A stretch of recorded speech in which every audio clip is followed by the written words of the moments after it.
Welcome to Untamed Blossoms, the podcast where we celebrate the wild and beautiful journey of womanhood. We're here to create a space where women can connect, inspire, and uplift each other. Untamed Blossoms is more than just a podcast. It's a movement. It's a gathering of strong, fierce women who are breaking free from society's expectations. Our mission is to deep dive into the stories of incredible women who have embraced their authenticity, even in the face of adversity. We believe by sharing these stories, we can inspire others to do the same. Join us as we sit down with women from all walks of life who have faced their own struggles and emerged as the most authentic versions of themselves. From entrepreneurs to artists, activists to adventurers, we'll explore their triumphs and tribulations. Together, we'll navigate the challenges of self-discovery, self-acceptance, and self-love. But Untamed Blossoms is more than just conversations. We're a community that gathers for events, immerses ourselves in the beauty of nature, and supports one another in our personal and professional growth. So whether you're seeking inspiration, looking for a supportive sisterhood, or simply want to hear incredible stories of women blazing their own trails, Untamed Blossoms is here for you. Together, let's embrace our wildness, bloom unapologetically, and rewrite the rules. Welcome to Untamed Blossoms.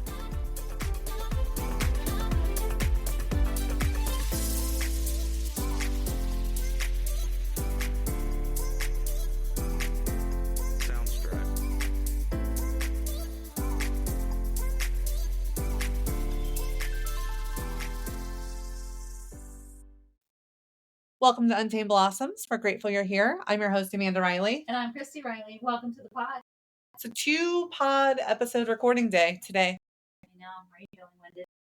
I'm not feeling winded. I'm feeling so sweaty. Yeah, you're hot. I'm so hot. I'm normally... Well, I interviewed you, so you were kind of in the spotlight. That's true. The last hour. That's true. Because normally I'm fine. Yeah. But I just feel like I couldn't be sweatier. Yeah. I'm also wearing a huge sweatshirt. It's so cute. It's full of mushrooms. You guys should see her. She's adorable. Thank you. Yeah. You know, I'm on a mushroom journey right now. I love your mushroom journey. I was in the garage earlier trying to find things that I needed. And it inspired me to rearrange half my garage today, which is wild. But I have so many clothes out there that I need to donate and get rid of that I have kept in my garage since June. For what reason? I don't know. I'm a monster. Do you want me to take them with me today and go donate them, or are you going to give them to? Are you going to sell them? I wasn't going to sell them, but what I was going to do is set up a little shop on my patio and say, hey, if anyone's interested in these size of clothes, I have so many. Just stop by and grab what you want, or take a look see, because some of them are really nice. I don't want to. Obviously, I don't mind donating them, but I just know I have a lot of people in my life that could wear them. Right. That I wore one time. So plus you're with the realtor ladies who like to give you clothes because they have a mother who shops and doesn't like to return things. Yeah, I'm really this is so cool. Getting a lot of benefits from this job. And one is fashion. Yeah. Fashion diva. The last shirt she gave me had feathers on the arms. Yeah. I'm oh, I can't wait to wear this with everything. So, yeah. Yeah. So you're benefiting. You're getting clothes given to you too. Yeah. So. And this is also how I wish the world would be. Yeah. You would just, oh, I don't need this item anymore. Someone come take it. And we all barter and trade. Yes. It's so easy. Yeah. Here we are, though. Here we are. Well, I'm excited about our guests today. Amazing. I have known Jenn what feels like a million years, but probably more realistically 5-ish, I would say. Maybe less, maybe a little less. Who can say? But I met her at your birthday yoga class. You did. And it was the first time that my husband was like, I would go to her class every week. Let's do it. And then I had to break his heart and tell him that she was no longer teaching at a regular class. Bad news. Sorry, hubby. Coming soon. Coming soon. Yeah. Well, Jenn, we are so excited that you're here today, mainly because you're so interesting. So thank you. Wow. So incredibly interesting. I think I met you first at a Beauty Boost event, and we did interview Rachel actually not too long ago, but I think I talked about you on there as well because you were my favorite person I met through a Beauty Boost event. Oh gosh. I love the Beauty Boost and what it stands for. But yeah, I've met a ton of people through that network. It's interesting that you bring that up because I actually bought my house with a realtor and the mortgage lender through people also that I met at the Beauty Boost event. Gosh. And then, I mean, I could go on with women that I've met awesome. there, but I love that platform. It's just a great space to really connect with people that you normally wouldn't get the opportunity. Yes. And actually just talked about this in our last episode. I never used to do yoga because I thought it was like not a workout. I know. Don't look at me like that. It was a mistake I made.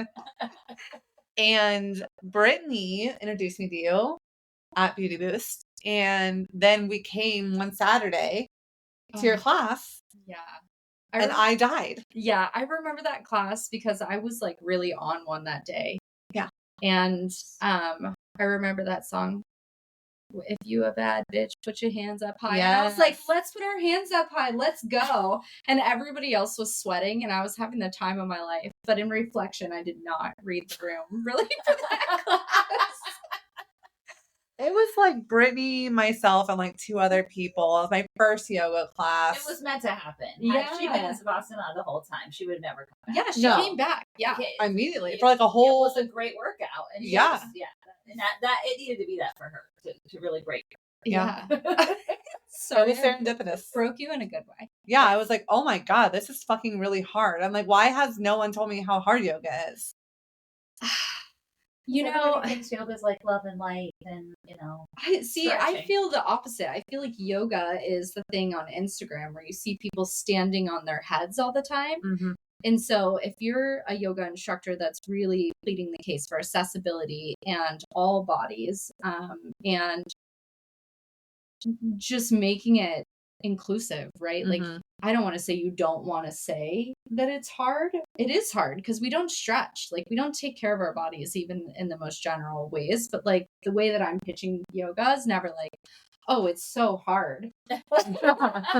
Instead, I'm like, hey, if you can do anything, even if you can sit still and just like focus your mind and do nothing. Yeah. Or learn to get to that place or learn to listen to your breath. Like, that's the part I'm showcasing because I want people to realize it's not the Instagram's, bullshit you see online. But yeah, like, it's not the thing that you see online. It's not, you have to be crazy flexible or stand on your head or whatever. Like, it's really about creating a space for people to come and get to know themselves better so that they can create a map to live their lives more fully. Totally. Yeah. I think it's like the aesthetic of yoga versus what yoga actually is. You know what I mean? There's like such an aesthetic that goes along with it that can be curated online. You're like, oh, a full face of makeup, a cute pony. Yeah. These adorable leggings. And I mean, the first time I came, I was wearing like a tank top with bright pink hair. And I was like so red and puffy. And I was like, oh my God, this is so, so hard. And not at all. You were like, throw your hands in there, bitch. And I was like, what's happening? Yes. But it was so wonderful because it was like real. And you may have ruined yoga for me, actually. Because now every time I go anywhere else, I'm like, well, this isn't real life. This isn't real. I know. Yoga. I do get that a lot. I allow a lot of autonomy in my classes. And I think once people kind of break out of that, we're so conditioned in everything we do all day, every day. Mm-hmm. So then to go in a space where I'm like, oh, you're actually in charge. And once you get a taste for being in charge, it's hard to go back to a space where somebody is saying, well, you're not doing that right. But they're telling you about your own body and you're just kind of like, you don't even know me. Like, so I think, yeah, I mean, I get that a lot, but I, just as in most of the things that I do, I really hope to change the language and the way and the path for some of that. Totally. I mean, we don't have to, if we were all one person or doing the exact same thing, it'd be so boring. So yeah, I mean, I hope to be like a ripple, trailing out. Yoga is one of those ways. I just want to share with you that the energy you bring to a room is what people love about you. Totally. It's not what you're teaching them about yoga. I hate to break this to you. But we benefit in that way, but why they come and why they stay is the energy you bring to a room, period. And so as an instructor and a teacher, that's best compliment I think I can give you is that people love being in your presence because of the energy you bring to that space. And you held space so beautifully. And for everyone in that room, it wasn't all the bad bitches in the room. There were 3 guys, and my husband was one of them. And he's like, I want to go to Jen. Where's she having class again? And I haven't been able to get him to yoga since the inception of our relationship. So this is a big deal, right? And it's because of that it felt real, and because of the energy of space people. So thank you for that. Yeah, thank you for saying that. This is a shower of compliments. You just like make people feel like safe in that space. Like Cristi said something about when we've had a million ideas of what this was going to turn out to be. Right now it's a podcast and we are doing groups of gatherings, of course, but she said something one time about, even after yoga, when you're done, you just get up and leave. You don't get to meet people. I'm like, oh, I have the very opposite situation. After our yoga class, I have to leave so I can eat because I'm so hungry. But it's hard because we all just sit there and like talk, and we talk about class, and we just talk about many things. It's you. Oh, it's you that does that. And you create that. You really are enveloping connection. You are not, it's not about teaching yoga. You are truly holding space, and then continue to hold space once class is over to be like, have I introduced you to this lovely human? And let me ask about, and you really bring people together in such a beautiful way that I was really inspired. And so I was really sad that we weren't teaching anymore. But well, thank you. I think one of my natural skills has always been a connector.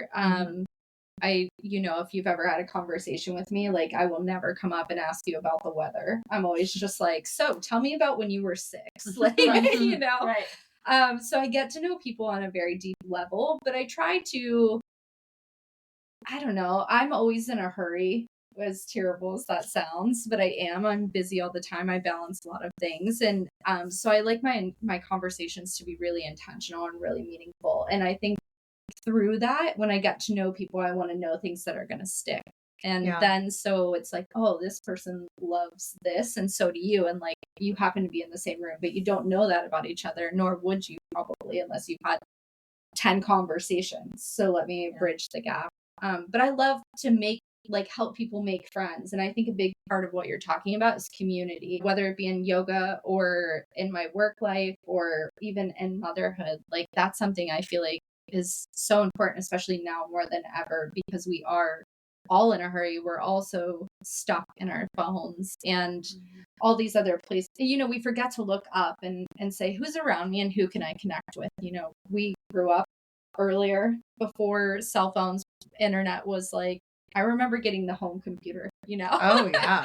Right. But that was what you did. You sat in a room and you talked to people. But now when you go out, you just don't see it. And I don't know if maybe some piece of me like misses that so much. I do know that exists, but maybe that's my way of being like, I refuse to step into this generation and not bring that part of it with us, like the connection, getting to know each other and getting to know one another. And then also just, I don't know, it's fun to make friends. We all need friends. Like it can be a desolate land without good people in your corner. Totally. So, yeah.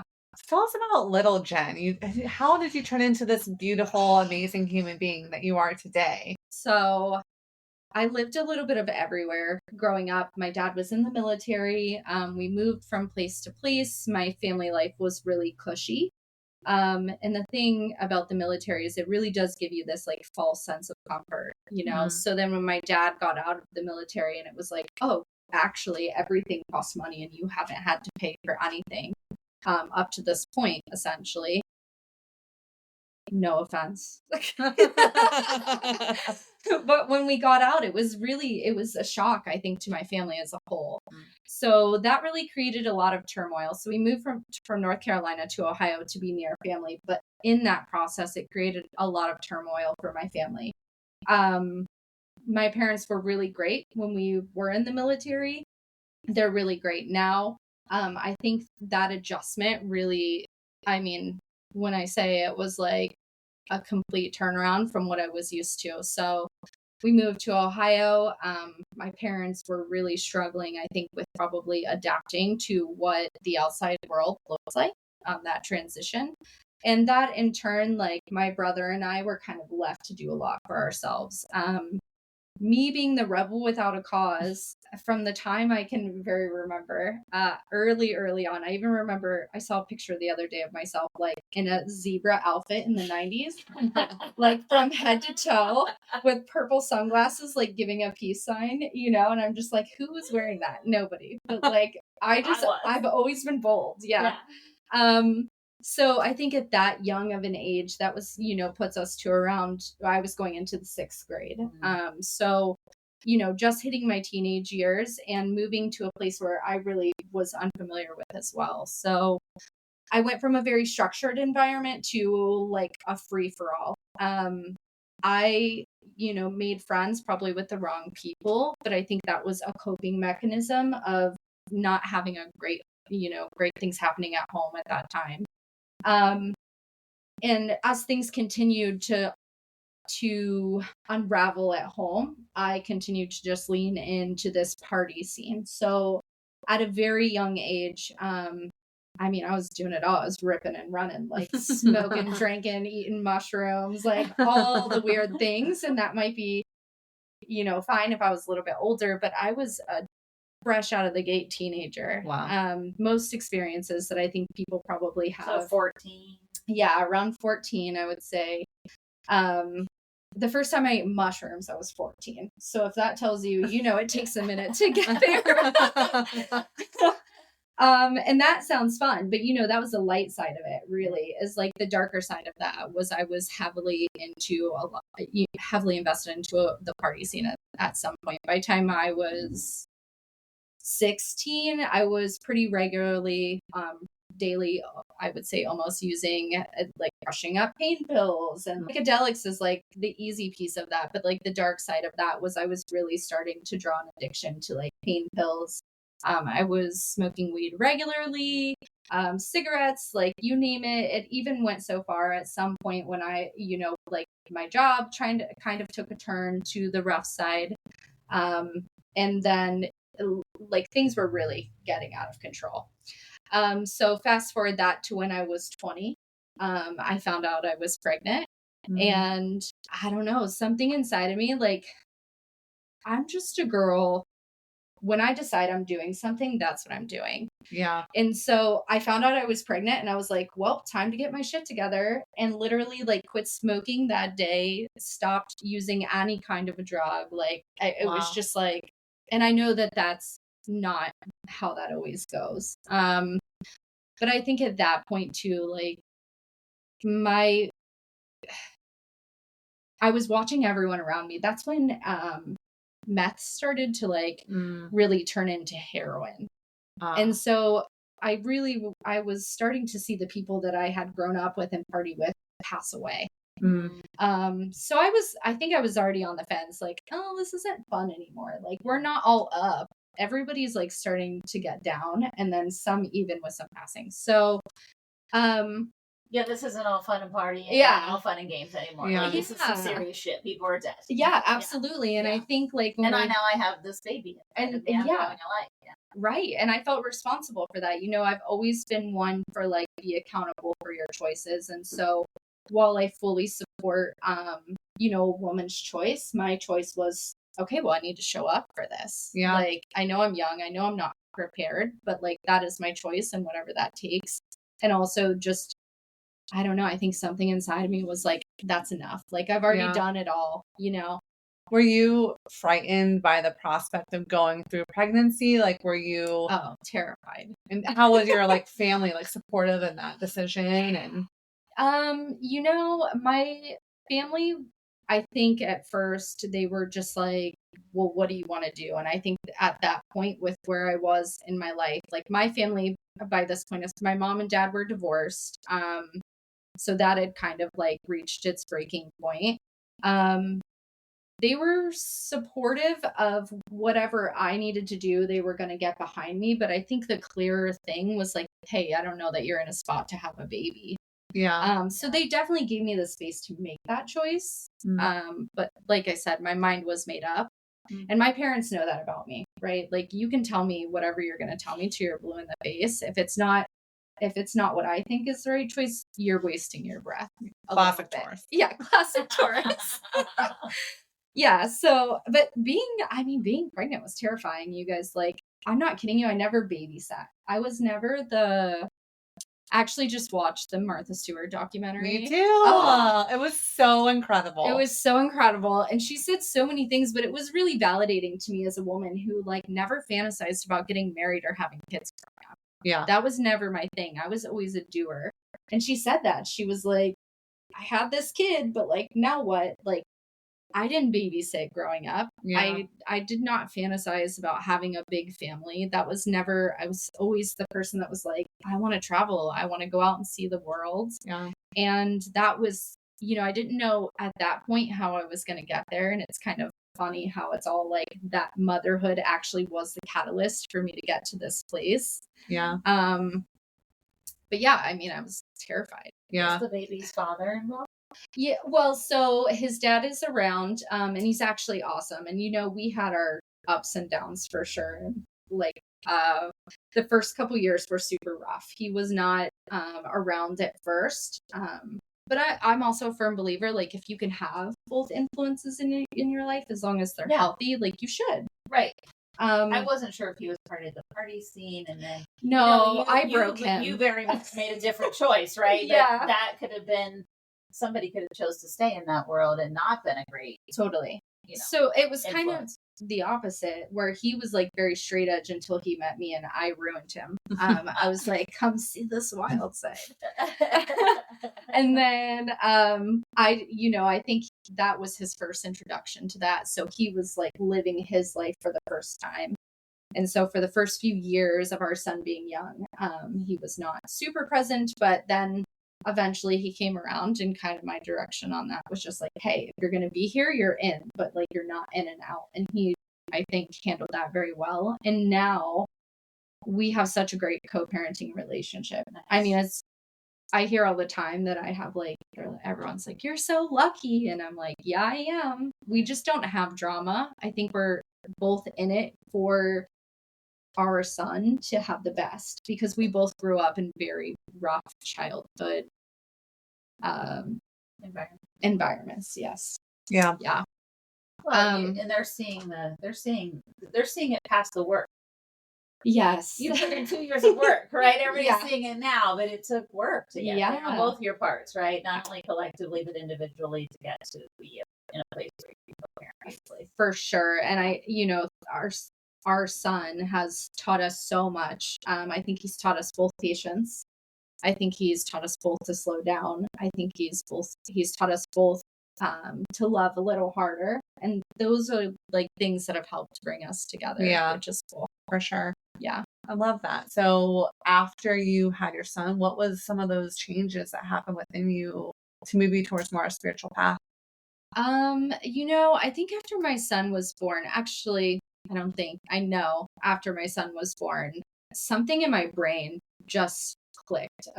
I recognized the way that I grew up and started looking at my generational cycles across both families, my dad's side, my mom's side, etc. I have divorced parents and remarried parents, and all their brothers and sisters are divorced, etc. Pretty much everyone in my family lives paycheck to paycheck, except just a handful. And I just knew I did not want that. And I had so much to learn, and I had no idea how to go about it. So when my son was born, I wanted to go to college, but like no money was ever available to set aside, even because of the transition in my parents' lives and how that affected their savings. And I, if I had wanted, like, basically it was this realization that all these things you hear about and you see growing up, when you get married, we're going to pay for the wedding. And when you yada, yada, like that wasn't available. Right. So I just really locked in. Like, my friends used to say I was unfuckwithable during that period of time. Yeah. And I was like, my son was very young. I was driving. I was adamant about him being with family when I was at work. So I would drive my son to my grandma. and it was an hour one way. I would work a double. And on the days I worked a single, I would go to school, paying for school out of pocket and with, any grants I could muster up through the system. The system. Yeah. And then I would drive back to get my son. So I was like, it was crazy. This is like low key when people say they don't have time. I'm like, no, you're not prioritizing it. Yeah. Because really to be able to do what I was doing with a young child, working doubles, going to school full time, like I don't even know how the time existed other than I was putting my mind to it. Mm-hmm. So that, at that point when my son was born, I was 21, everyone around me was going out and partying all the time. And they were so excited to be out and go have fun and do all these things that I had already done. Mm-hmm. And so for me, I was like, well, you go do the partying.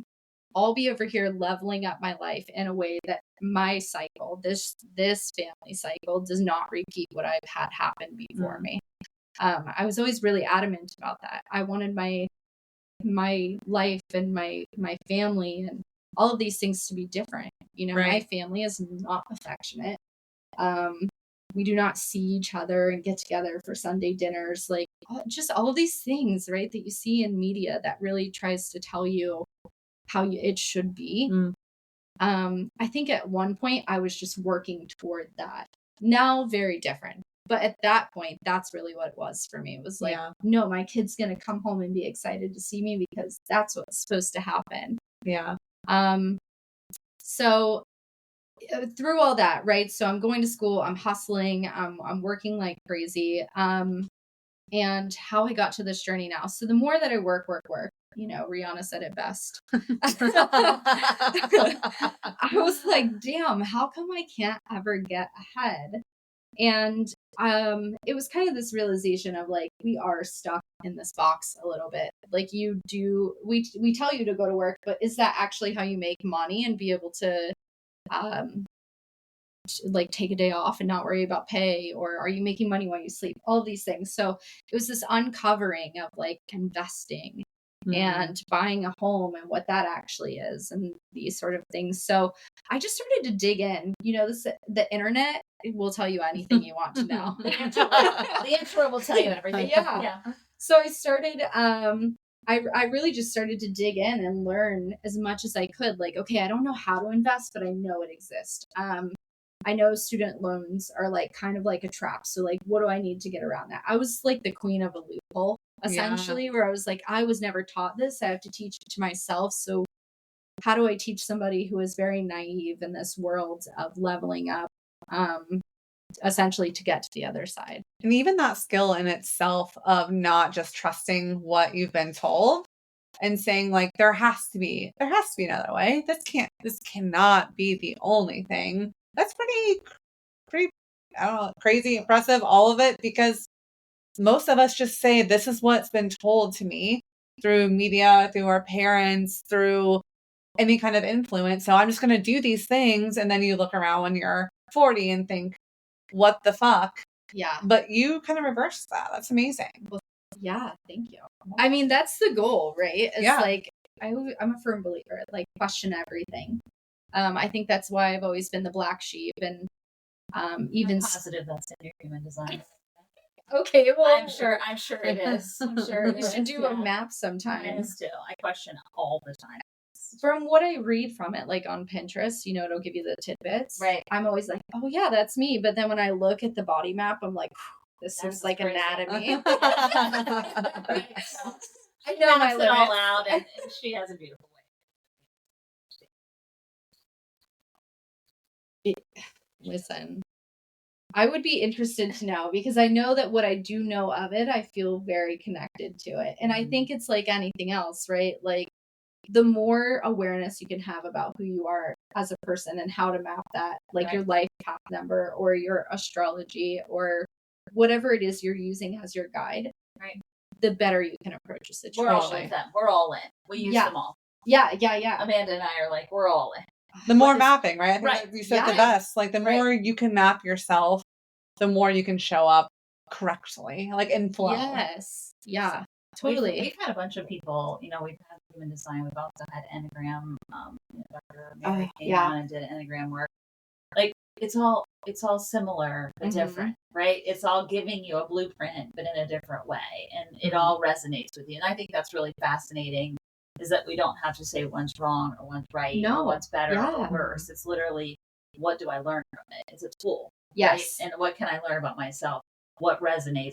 What can I bring with me? So, totally. Yeah, so I think I think you're spot on. Like, it's all saying the same thing in a different language. Yeah. Just how language actually is, right? We could be saying the same thing, but it sounds differently. We interpret it differently. And I think that these tools are similar. Like, we're creating different ways or different modalities so everybody can get on board in their own way. Just like language would be, or just like different styles of learning. It's like religion, right? Like all religion is low key saying the same thing. All of it. But like we're finding different people just connect to different things. Right. And so the more you know, the better. Yeah. You'll find a way to fit in and a way that works for you. And that's important. Yeah. Inclusiveness. Yeah. And I think when you question things like you have, or when you started to, and you're like, hey, I'm just going to figure this out. Like, that journey is different for everybody, depending, I think, where it shows up in your chart or in your design or wherever. But I think we all have a unique way of coming to that enlightenment if we can. So tell us more about this. Tell us more about the questioning. I really started to realize that I needed to figure out how to get to the other side. And so I went to school. Ironically, I went to nursing school, which I'm not super empathetic. Like, thank God, Martha, I loved her documentary when she was like, I don't care about how you feel. Like, let's talk about what we're doing. Because all the time I wonder, like, I'm very connected to those that I am connected to. But as far as like generally, I'm like, what can we do? What can we create? And those are the questions I'm asking before I'm like, oh my gosh, like, how did you feel today? Yeah. And it's not that I don't care. It's just until we're on a certain level, like maybe even for me, that's a little bit more caged, right? But so I started to ask all these questions where I was figuring out how to get to the other side. And eventually I started to get burnt out. Yeah. Like, when you start to look at life's big questions and motherhood and making money and hustling and grinding, like, I was fucking tired, you guys. And so, and I was getting older too. So I was really frustrated with the system, essentially, and trying to make my way. And at this point, I had done a lot that most of the people that I was comparing myself to at that time had not done. And so I was proud of myself, but you have that voice in the back of your head that's like, you're destined for more. You're supposed to do more. That was still there. And it was like getting to the point where it was like gnawing me from the inside out. And so I decided, I was like, you know what? I'm getting old. I need to take care of my body. I've always hated working out. Truthfully, seriously, I don't like it. And now I've learned to build a different relationship with exercise. But my understanding of exercise, much like yoga when I first, when I see it on the internet now, was like, you had to be good at it before you could go do it. And so I would go into the gym, and there were a few times I'd like go in and I'd just be like, everyone here is looking at me because I don't know what to do, and the internet can be overwhelming at the same time. So you get online and it's like, well, here's 50 ways to do the exercise you're thinking about. Yeah.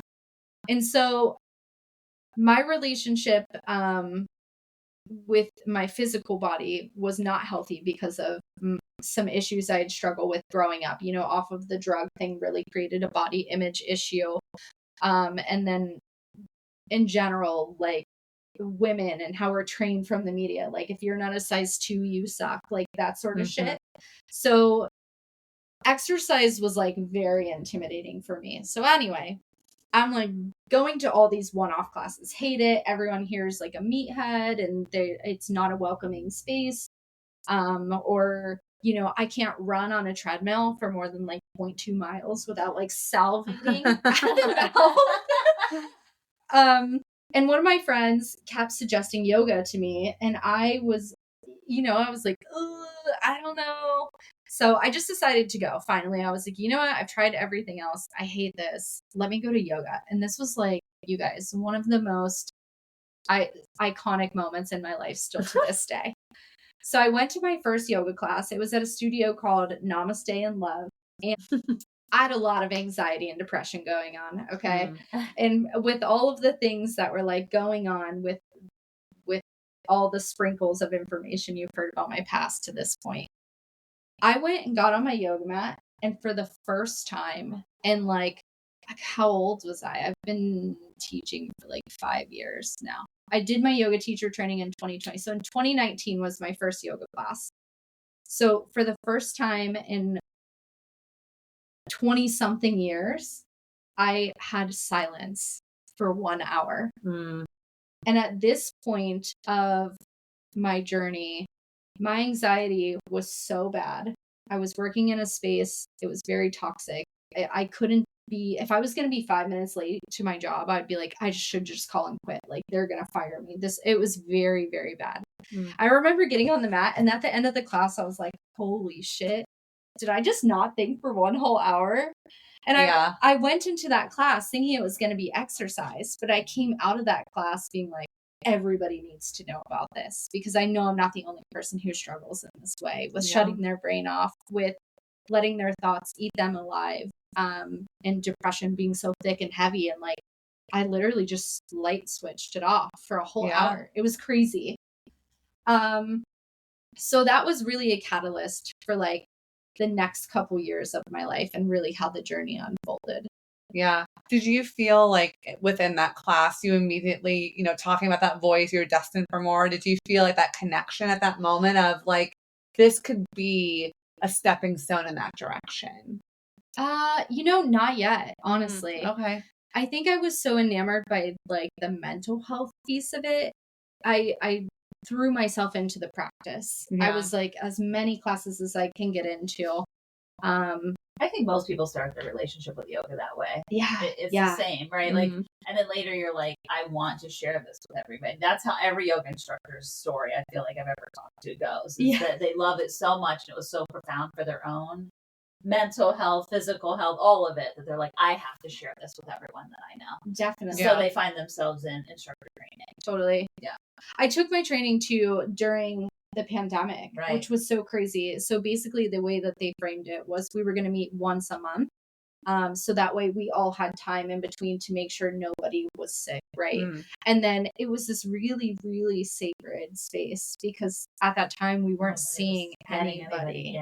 Yeah. And at my job at the time, we were considered essential workers. We were selling alcohol, which question on if that's essential. But, grocery stores during that time, there were like people, like bread vendors being robbed, and like people throwing things at each other. It was crazy to see like the really raw human coming, just spilling from the seams, and the frustration from everybody. Fear. Yes. And so that space became so important to me. Like I could not wait to go back. When we would go and stay the weekend, and Sunday would come, I would just feel like I was riding on high, but then I would be so sad that it was over. Yeah. But then I graduated as people started to come back out. So it was a 1 year in total, because we were only doing weekends. Yeah. So at the end of that year, people started to like come back out a little bit. And I was like, oh, holy shit, I get to share this now. Yeah, it was cool. With that, I was nervous as hell. Awareness of a few things, like yoga, bless your soul if you've gotten to make money teaching yoga, but it's tough. Like we really, I think that is a career that you do out of love and passion and wanting to share. Service. Yes. Yeah. Thank you. So when it was time for me to teach, I was like, okay, well, I don't know anything. I just got out of yoga teacher training. Like I'm just this brand new person over here, but I was really eager to share and jump in. And in that same breath, the world was kind of coming out of this like shell where they had, everyone had kept to themselves for a year. So I was really excited to share this journey of like, hey, you can turn it off. Yeah. This now more than ever, everybody needs to hear this. Like, do you also think though too, because of the pandemic, it force people to slow the fuck down yes. in another way that I don't think many people that I know, including myself, would have ever really gotten into that had I not been forced to sit my ass down and really start thinking. Made my anxiety worse. It did. But then I was like, wow, there is something to being quiet and quieting my mind and not being so overly booked that I don't have a moment to myself. Yeah. And now that I've had that, now where do I find more of that? Mm-hmm. And yoga, when I did that class, was the first time I realized I could find that out in the wild. You know, I love that. Out in the wild. Out in the wild. I love that. A little yoga studio. Well, that's mixing two of the things that you love most. Yeah. So she loves to be out and in groups. Mm-hmm. Group setting is her favorite settings. Fair. But then to be able to find quiet in that, where can you go and have a group setting where you find mental capacity to shut down and be quiet and be in a collective energy group, right? Like we experienced that with our women's group. You get all these women together, like it's a powerful energy source. Like it's insane. Yeah. So it does, there's something about, you can do yoga at home with TV, and do an app and all the things. It's not the same. It's not the same as being in the same room with a bunch of people at the same time. Yeah. You have to have community. The collective is so important. And that's what you were talking about, like the space of being able to be in a room where you're staying after for connection. Mm-hmm. I think being able to connect with people, not to say that yogis are ahead, but y'all, yogis are ahead. I mean, to be able to connect with people who are really focused on being in control of the way that they take on life, the way that they set goals, their body inside and out. And it's really this redirection of, instead of always feeling like you're just reacting to all the twists and turns that life has to offer. Instead, yoga teaches you to like stay within your element, to be a little bit, to like kick back and enjoy the ride a little bit more. Yeah. And so that community is so important, because I think with anything, if we know we're not doing it alone, strength in numbers, right? Mm-hmm. I mean, if you're just like the only person out in the world screaming, hey, you can kick back and enjoy, you can let it go, people are like, you're crazy. And so the collective is like the beautiful part of that space, and you don't get it everywhere. Like not every yoga studio offers that collective. Not everybody talks about the community. They're just like, come get your workout and go home. Every other one that I've been to, honest, I'm not kidding you, and I love yoga and I've done it for years, but I will say there's been 2 instructors maybe in my entire time that facilitated any sort of group interaction, right? Any sort of like introduction. And it's a intimidating place to be. I feel like a lot of people come to yoga, or it creates, maybe if you are there long enough, a space where people connect eventually. But as a newcomer to that, it feels like everybody knows each other except you.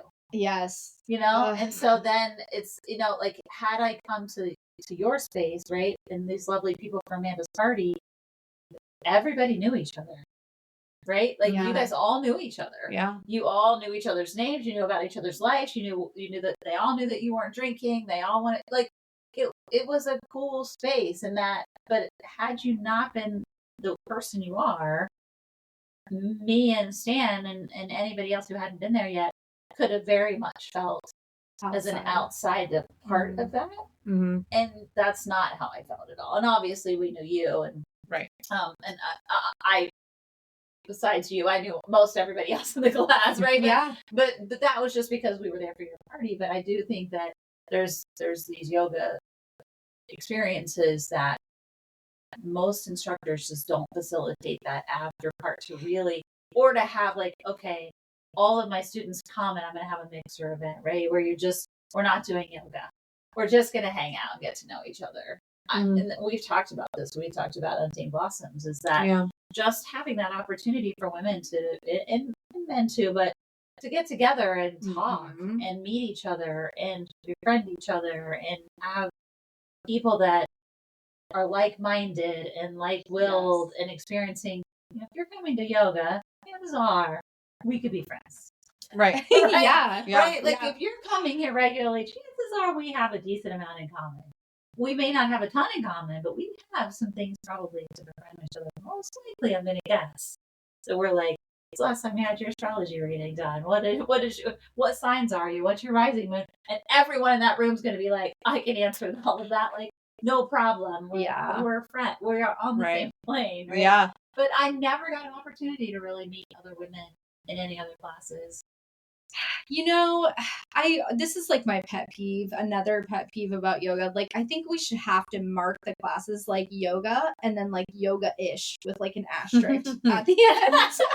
Because I hear what you're saying. Like, you kind of have to go through and have the bad experiences to stumble upon the good ones. And they are few and far between. Mm-hmm. And listen, something for everybody, right? So there are people who really are just looking for a fitness-based stretch. Cool. Yoga-ish.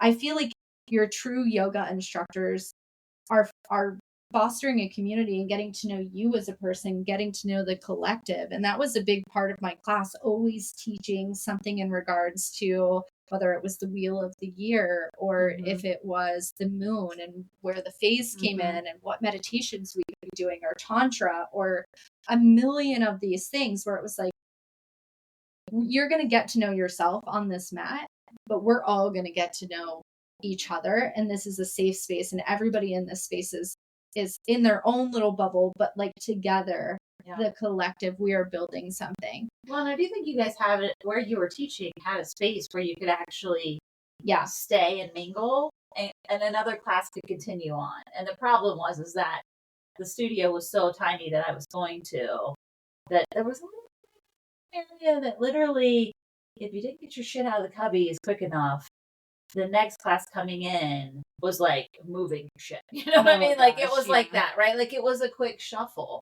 Yeah. And that was the other part. It speaks to if you're a yoga instructor who's making money with that, right? Mm-hmm. You have to run those programs like that kind of back to back to probably make any sort of profit. So totally. I get it from an entrepreneur standpoint, but as a person who is trying to go and really experience, and then the instructors, the ones who were really, really practicing yoga and doing all the things you were talking about ended up with massive groups. Yeah. Massive amounts of people coming to where we were all like, we're going to get to know each other somehow because we are literally elbow to fucking assholes in here. Yeah. Like we are up in each other's business. Yeah. For real. And then they would leave because they would either make more money at another. I don't know why they would leave, but they would get a huge following. Anyway, I went to go yoga, but I'm not going to badmouth anybody. Yeah. It was fine. But it's an institution that has a lot of spaces and they are cranking it out to make a profit. Yeah, very turn and burn. And then, but there would be a couple, right, that would stumble in because this is where they could work and they would get a following and they would go to a more, what I felt like was most likely a space where they could really be a true and have the space and develop a following and have more about it. Totally. A space where they could actually practice and teach yoga. Right. Because yoga is not about being in a hurry. It's not about focusing on what's next. Yeah. It's not just a workout. It's not just a workout. And so when I hear, it always breaks my heart. I hear somebody who's like, oh, I went to this place and it was so hard and I couldn't breathe. And the instructor kept telling me I'm doing something wrong. And like, she kept saying my name in front of everybody. And I just want to like go and find the yoga instructor. You know me, I'm a little bold. And be like, what the fuck is wrong with you? Yeah. Like that person is never going to practice yoga again because you're not bringing yoga to the practice. Yeah. So it's frustrating and it does exist, unfortunately. Yeah. My advice to everybody always is like, get ClassPass first and try classes before you get memberships because you will find that unicorn, or that studio that's truly in it for the well-rounded practice of yoga. It might take some time, be persistent, don't give up. It's just like anything else. Just because you hit it the first time and it didn't land doesn't mean you're never going to hit it. Yeah. I know we say like the virtual space, and I agree. The at-home practice is just not the same. But if you can get online and find somebody that you like to help carry you through as you make your way through those In-person studios, maybe that's a way you can stay inspired, or follow somebody on Instagram that you think is really cool or really inclusive. And some people may really prefer an online experience. I think some people can create a really beautiful online experience. It is not what I want. Right. But if you're an extreme introvert, or big crowds make you anxious, or all the things, right? Like there's 1,000 reasons why somebody would choose that. I'm sure that there's plenty of people who could be listening to this and be like, I fucking love my online yoga, but I would never go into a studio. I am scared to death of that shit. Whether it was through the pandemic, post-pandemic, right? There's a whole bunch of reasons why people would get together. Yeah. But it's not what I hear you. I hear you. Room for both, right? Room like for different both. Strokes, different folks, for sure. So what are some things that you learned through your yoga teaching that then were able to transfer into the industry you're in now? Like, can you talk to us about like that transition and what you've been doing since then?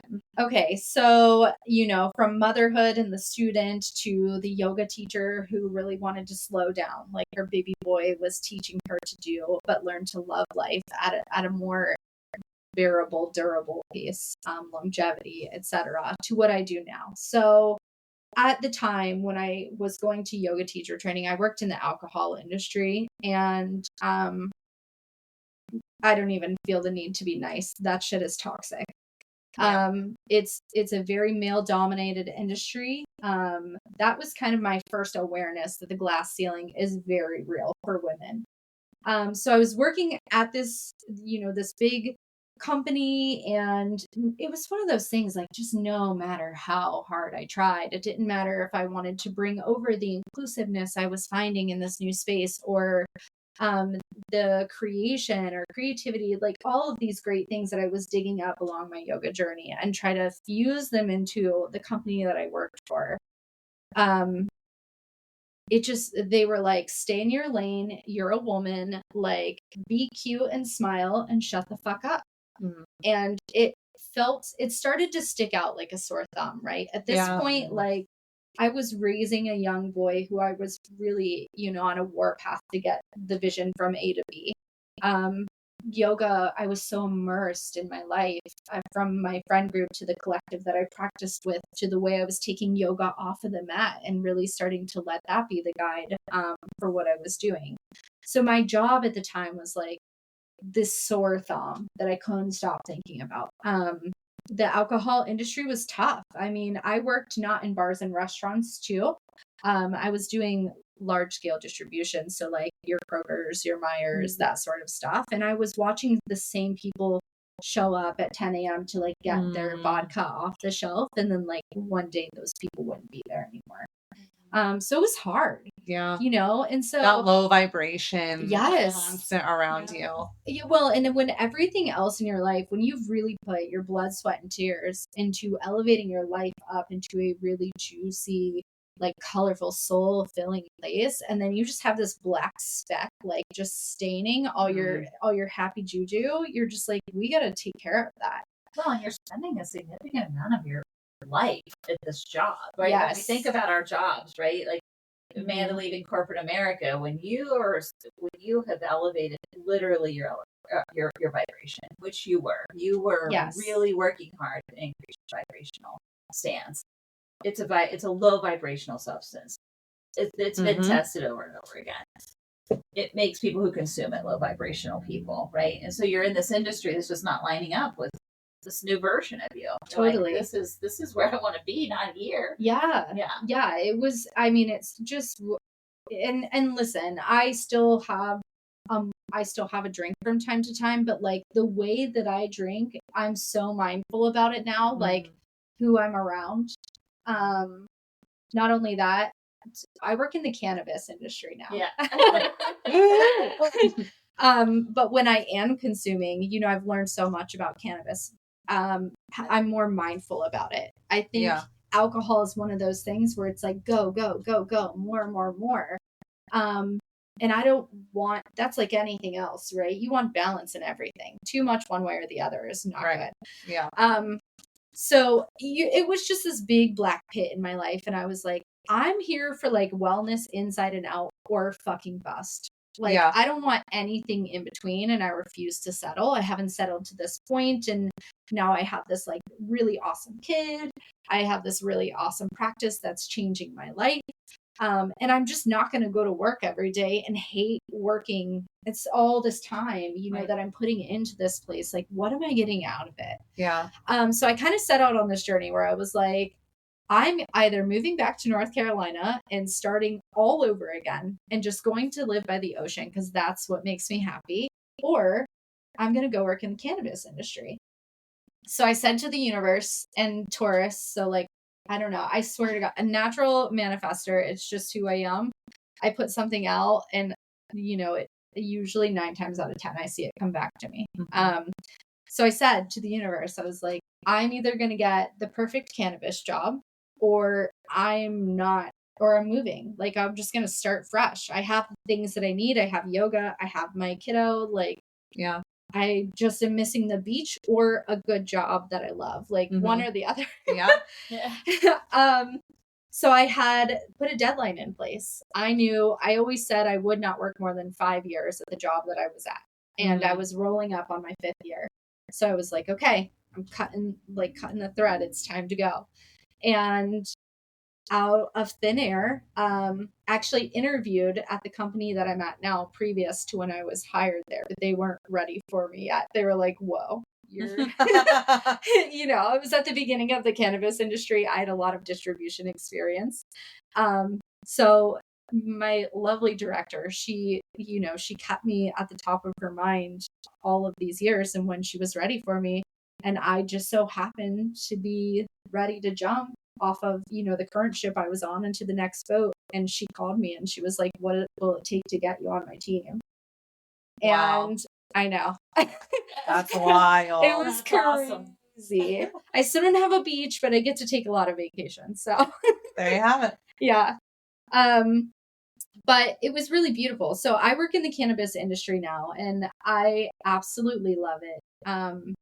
The really cool thing about cannabis that I think when we hear weed or pothead or like whatever with these things that people will associate cannabis with, we're really disregarding this whole other side. And it's kind of like cannabis best kept secret that I wish would come to light is I got into cannabis during the medical industry. Right. And I got to see so many quality of life changes. I got to hear so many amazing stories. I got to meet people who would come in the first time you met them with, you know, in wheelchairs or walkers or canes. And then like the next time that you saw them, you know, a year later, you happen to bump into the same person and they're like walking and thriving. I met a little girl who had Tourette's. And she actually couldn't go to public school because her Tourette's was so bad. So she got a medical card. And through cannabis, she was able to, she now attends public school because it's controlled her Tourette's. Yeah. Wow. There's a lady in the industry who was having upwards of 50 seizures a day. And because of cannabis, she's now having 2. Wow. Like, isn't that crazy? It's just so crazy because you said it perfectly. There's such a perception of the lazy, just unmotivated person, and the miracles that it can actually perform medically are just completely overlooked all the time. Yeah. And it's sad, right? Because like, why did that happen? Out of greed, out of, you know, alcohol industry. Yeah, out of capitalism, like out of a need for control, right? Like big pharma. They're going to listen to this and come find us. We've already said a lot. Bring it on, Big Pharma. I'm ready. But that's really like what crunched it down, right? It's like ultimately cannabis has the answer for a lot of the things that we sell you on a day-to-day basis instead, except for it comes with less side effects. It comes with bigger strides as far as like the improvements you can make in your life. And ultimately, too, like, have you ever met an angry pothead? No. It's not a thing. Yeah. Well, I always say, being someone who no longer drinks, I've never woken up after a night of using THC and thought, wow, did I ruin my life last night? Like, no. Like, you know, it's so crazy that the perception of danger is so spotlit on THC when alcohol is just literally ruins life and you could die. Yeah. It's tough being on the other side too, because you really see the politics behind it and the people that are advocating to keep cannabis out of the limelight. And it's because they're like in cahoots with the alcohol companies or the tobacco companies or whoever. It's frustrating for sure. And it's something like, us in the cannabis industry, we're fighting the good fight every single day. And we get to go out and tell these stories about, quality, just like the improvement that cannabis can bring to your life. And even if you are using recreationally, right, with drinking, like we talk about this is, you're not out all night going, I need more, and make it, getting a little sideways. Like, you're having a good time, you're still getting enough sleep, you are in control of yourself and what you are doing and who you're talking to and what you're saying. Those things are all within your control still. There are definitely some people who don't want you to have a good time that way. That does not benefit their bank account. Well, yeah, because if you're not, interesting, when I would start buying NA drinks, I would buy cases. I'm like, God, it's taking me like 4 months to get, because you don't pound NA drinks. You don't pound THC infused drinks. You don't need to. Yeah. So of course they want you to buy a case of beer every single time you drink, because you'll drink the case of beer. If you're using THC or any kind of cannabis, you don't have that same need to just like wildly consume and black out while you're consuming. So then you have no control over what you're doing. Yeah, absolutely. And I mean, it gets so much darker and deeper than that, but this isn't a conspiracy theory podcast, so I'll keep it to myself. It could be. It could be. Love it. It's fine. Yeah. Listen, we'll go down. Conspiracy theories are my favorite, but all of that to say, like, I came over to this world because I really felt like there was something to it. And at that point I was like, okay, I want my day job to be as good as the rest of everything that I'm doing. And I knew that cannabis was not only up and coming, which, you always want your job to be secure. But I knew that there was true medicinal benefit, and just, it was the people who were using it were talking about how revolutionary it was for them. And I wanted to be a part of that. When you look at, and this is interesting, right? Like, my drug use very early on was solely based on having fun, being numb to the things around me, and being experienced and experimenting. It's interesting now, the way that I entered the cannabis space was, I'm going to be on a soapbox about intentional use. And even the way that I consume other things. Intentional use, because this comes back to like balance, right? And when cannabis, I really wanted to, listen, you want to like hit a gravity bong before you go to work. Like, I'm not here to judge, do your thing. But I think all things in balance. So if you're going to hit that gravity bong, cool. Can I tailor your experience in cannabis when we start to talk about terpenes and these like words that probably sound confusing to the outside ear? But like, how do I make that bong rip so you can go to work and be productive and be creative or whatever it is? I don't encourage you to get high before you get to work, just so you know. But like, if that's your MO, there is something for everybody. But really where I really like to shine, as far as cannabis goes, is like, how is it contributing positively? Are you using mindfully? Are you doing as you would do with anything else, and using arming yourself with information? Yeah, totally. And asking the right questions. So that was kind of the way that I made myself, or got to where I am now. What was a major difference that you saw in women in their career progression and so far in the cannabis industry versus alcohol industry? Like, when I came to You Be Good, one of the things that I said I would not trade off for, and that I was definitely looking, it was, I didn't want to trade one toxic environment for another. I was really adamant about going to a company that was going to allow me the space to use those things that I was touching on in the other parts of my life and run with them and build this brilliant culture. So when I went to my interview with Jill, it was really cool because I said, this is what I'm dreaming of. I'm dreaming of a space where I can build something that like people want to get their hands on. They want to come in. And so it was inclusivity, elevating women in the workspace. But just like, I really wanted to create this cultural movement because in the space that I had been to prior to that, there was, like I said, that glass ceiling was very real. When I came to cannabis, I had my eyes set on a different path. As I've gotten into cannabis, you know, my director, she has really seen my vision and given me a lot of space to create that. And, you know, I'm very proud to say, like, we have the best culture. It's like untouchable. It's unfuckwithable now. I love it. Full circle. Yeah.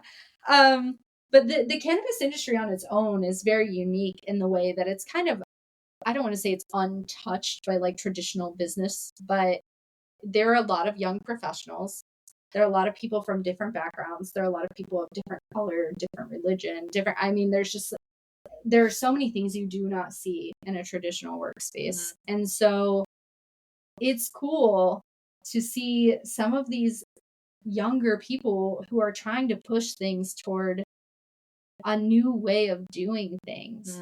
And when you go to even the most like a bud tender at a counter, you walk away being like, wow, that was mind-boggling. So the cannabis industry has not been consumed just yet by that greed, and it's, oh, you're a number, push, like, who cares about you as a human? Right. And so my vision for what I wanted to do in cannabis really fit there. I love that. Yeah. Awesome. Wow. Yeah. So it's cool. You know, I don't want to say cancel culture is a good thing, but the cannabis industry will be like the first to, like, if you try to come in on some bullshit, the cannabis culture as a whole, you know, was a counterculture. Like, they don't have space for that. They don't want it. They don't care about how much money you have. They care about what you stand for. I love how that. you treat your employees. Yeah. That sort of stuff. So for women, this is a beautiful space because for the first time, you're not working against that traditional structure. Women have a very healing energy. We have a very it's a natural fit, right? Like, and I'm not any male herbologist out there. I'm sorry, I'm not. You are absolutely brilliant, I'm sure. But I think way more women are in that space than there are men. But for the most part, women traditionally are in those sort of feeling circles for a reason, right? That's part of our feminine energy. And so it's really cool that you found that space within the cannabis industry, because it is very much medicinal and very much carries divine intervention. Yeah, like plant healing. Yes. Yeah. Yes. Yeah. Absolutely. Yeah. I mean, I think that's the brilliant thing is, like, being in this space, it's everybody is really focused on what cannabis can do. And it requires a lot of different points of view to elevate that at the rapid fire pace that we need it. Yeah. And so it's amazing to be able to get away from the traditional constructs we might see, and to meet people who are yogis and who are taking their time to, like, oh, did you see the way the sun was shining on that dandelion on our walk? Super rad. Like, you know. Yeah. I will say, like, it's something about cannabis that gives you the lesson of the art of noticing. We were just talking about this. It's interesting with alcohol, how little you notice, and how on cannabis, literally, you're like, whoa, did you see that sunrise? Like, that's crazy. You know, like, you just notice so much more. I think it's that pacing of the slowing down to have that beautiful moment of noticing. Totally. We send each other pictures of, like, sunrises and the moon. And yeah. She's like, I'm literally sobbing. And then you know what I wasn't seeing when I was in a bar all the time was the moon. So yeah. Well, we would love to hear about some women who have influenced you in your life.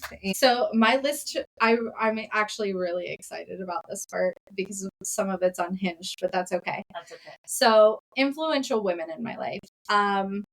I would say first Jenn Sincero. She wrote the book. I love her. I know. She's iconic in her own, like, very non-guru way. She wrote the book You Are a Badass, and I recommend that book to everybody. when I was going through my weird transition of trying to find my way out of the dark hole and into the light hole, I would like meet girls in the bathroom at a bar and be like, I'm going to send you this book. Like, let me, I love that. let me get your address. And like, I would send it to people off of Amazon Prime. Like, it was a revolutionary thing for me. And Jenn Sincero is really one of those people who's really raw. As far as self-help goes, I am not interested in somebody being like, oh, you should just be calm. She's like, fuck that, be angry, and then get your shit together and get it done. Yeah. And I appreciate that, you know? Secondly, my director, Jill, she has given me so much space. But more importantly, she has shown me what it's like to be powerful, iconic, to walk into a room and to like watch everybody stiffen up because you are that bitch, you know? Yeah. Like she's taught me a lot. And I love to be in a space with somebody who I can learn from. And she has helped me build a team full of powerful women. And it's so dynamic. We have the quiet lion who is like, you know, somebody who's a little quieter but is a monster at what she does. We have the woman who like you see her and you're like, wow, to be her. We have the crazy zany, like fun girl, but like we have all of these parts to our team. And she has, you know, I've always loved women, but she's been the first one to give me permission to do that and to build something powerful out of it. And to build something so iconic that like other people are noticing it and it's actually changing things for companies around us. Wow. Awesome. Yeah.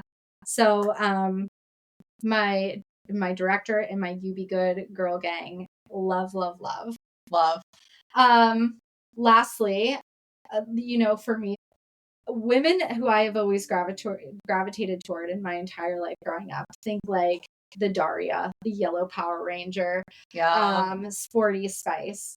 Like, I always loved those women so much because they showed me as a woman who did not like to fit into that mold of what feminine was supposed to look like or what we were told all of our lives. They kind of said, it's okay, be the outlier, push, ask questions, be bold. And from the time I was very young, like the Yellow Power Ranger, I remember her being the first girl I was obsessed with, and everybody was like, Pink Power Ranger. Pink. And I was like, fuck the Pink Power Ranger. Did you see the girl in the Jeep? Like, so I, you know, those women who are really everyday influences from the time that girls are young, who say it's okay to step outside of the box, who show you it's okay to shake things up and just stand in who you are and be good with that. That, you know, I was trying to narrow down some people and I was like, but these are the ones growing up where I was like, I still to this day, I'm like, I'm getting a yellow Jeep Wrangler, you know? It will be big. Yeah. Well, the fact that you are the first person who has referenced Daria on our podcast, I feel like that's iconic enough. You know what I mean? Like, for reals. Wow. I love it. Amazing. If people want to connect with you, where can they find you? Where are you comfortable with them finding you? You can find me on my Instagram is Rader, RADER _love, LOVE. You can find my yoga stuff there. You can find me being sassy. My stories occasionally have a thirst trap. I've seen them. Yeah. And if you're interested in the work that I do in my day job, You Be Good is the brand that I work for. You can go check out what I'm up to, but, you know, kind of see the front of what I'm doing behind the scenes. And there's definitely a community there. You can't find me doing yoga unless you want to do yoga with me at this moment, but hopefully soon to come. Until then, you can ask Amanda to tell you about how I teach. Love it. It's beautiful. I love it. We would definitely, wherever you're doing yoga, we would probably feel the same. Yeah. Listen, I got studio recommendations. We'll come and do yoga. Yeah. Love it. I would be down. I'm still practicing. That's where I get my sanity from. Well, we just talked about this the other day. I'm needing to find where you go and go with you. So Sundays and Wednesdays. I got you. I love it. Yeah. Well, we'll make sure we tag Jenn's handle in our show notes, as well as You Be Good brand, because I love that brand as well. And you gave me a sweet visor that I do wear on occasion, just because you gave it to me. Yeah. So we will make sure all of those are in our show notes. And remember, you can find us on Spotify and Apple Podcasts, as well as Facebook and Instagram at Untamed Blossoms. So until next time.